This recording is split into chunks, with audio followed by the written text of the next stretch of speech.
But I want to take you now back to that spot in the Caucasus Mountains,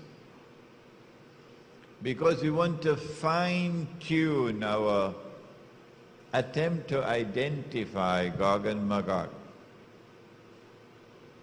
It is not sufficient to say that Gog and Magog are the European Christians and European Jews. No, because amongst the European Christians and European Jews, there will be those who become Muslims, there will be those who are our friends and allies. Do not make the mistake of declaring of all Jews that they are your enemies, and all Christians, they are your enemies. That will be quite foolish. An American woman went to Israel and stood up in front of an Israeli bulldozer to protect a Palestinian home. And the bulldozer ran over her. The media, of course, buried it. Can you say of that woman that she is your enemy? Could you say of that woman that she is Gog and Magog? But she is white, and she is American. So we would have peanuts in our heads if we make a blanket statement, all white people, or all Americans, or all Christians, or all Jews. Not at all. Don't fall in that trap. Let's fine-tune to try to locate Gog and Magog.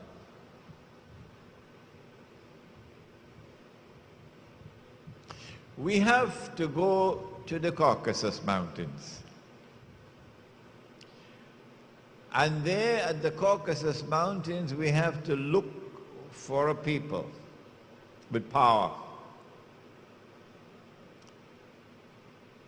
There have to be a people whose power was greater than any other power in the world at that time. We have to look for a people who will eventually be moving from that northern area and moving towards Jerusalem.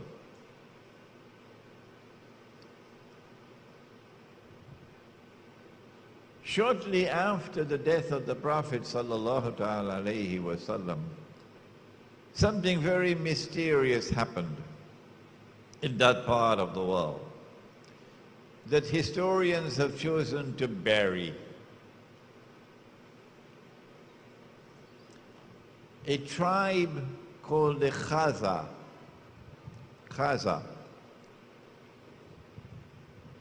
chose to embrace Judaism.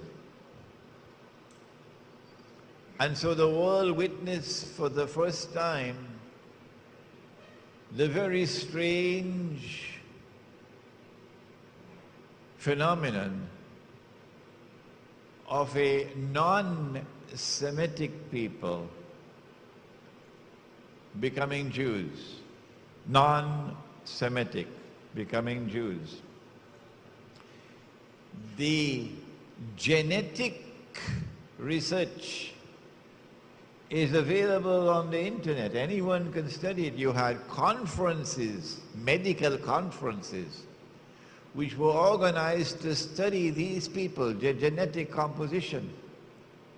They had a genetic composition which was unique in all of mankind. No people in the world were like them. This is scientific research. And these people, the Khaza,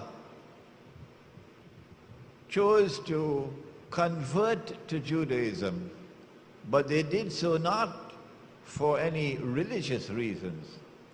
They were not so much interested in the kitab. and to follow the law.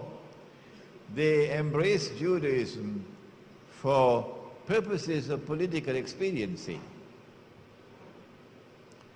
They were sandwiched between Islam and Christianity, Byzantine Christianity, and they chose Judaism. These European Jews who have no racial, biological connection with the Banu Israel multiplied. وَهُمْ مِنْ كُلِّ حَلَبٍ يَنْسِلُونَ Nasl, they multiplied and breeded to such an extent that today 9 in every 10 Jews in the world, 90% or more, are European Jews. They outnumber the Semitic Jews by 9 to 1 or 10 to 1. These European Jews, if you look at the list of names of Nobel Prizes for science, for literature, would you name it? You will find that these are people who far exceed the rest of mankind in their intellectual brilliance, in their academic achievements, in their scientific research.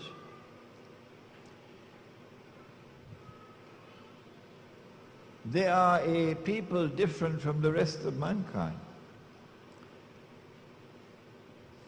And then you find that these Khazar who became Jews also chose to become Christians. So you have the Khazar infiltrating the camp of Judaism and infiltrating the camp of Christianity as well. And from the ranks of these Khazar Jews and Khazar Christians, the emergence of the Jewish-Christian alliance can be traced.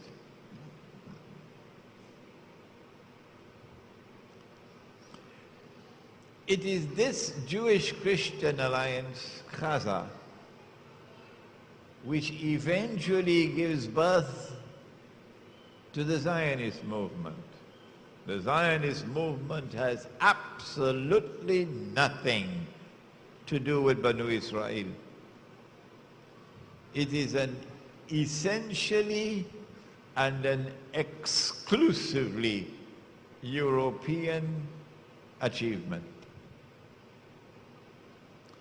It is these Khazar who, having become Jews, first Jews and then Christians, who built an empire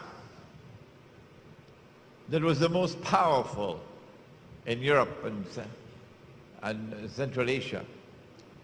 And when the armies of Islam had simultaneously defeated the two superpowers in the world, the Persian Empire and Byzantium, and had emerged as the most powerful military force in the world, Khazar blocked our way. We could not defeat them. And so it would be quite correct to say that the Khazar demonstrated a military power without equal in the world at that time. It is from this part of the world that they spread out. They spread out to Eastern Europe, they spread to Russia, and eventually crossed the sea to the United States. And they are at the heart of the revolutions which transformed Europe from Christendom into modern Western civilization. They are at the heart of the Bolshevik Revolution in Russia, which overturned Christianity in Russia. They are at the heart of the French Revolution, in consequence of which the back of the Christian church is broken. The prohibition of riba is now consigned to the garbage bin. And they are at the heart of the creation of the Zionist movement. It is these Khazar, Jewish and Christian, who now move to the Holy Land, assisted by a strange and mysterious Jewish Holocaust. And the history of that will one day be revealed on Judgment Day. How much was their input into the Holocaust? So that you have an exodus now of these European Jews to the Holy Land. When the state of Israel comes into being, who it is who controls power in Israel? Not the Oriental Jews, the darker-skinned Jews. No, they are second-class citizens. The ones who control power in Israel are the European Jews.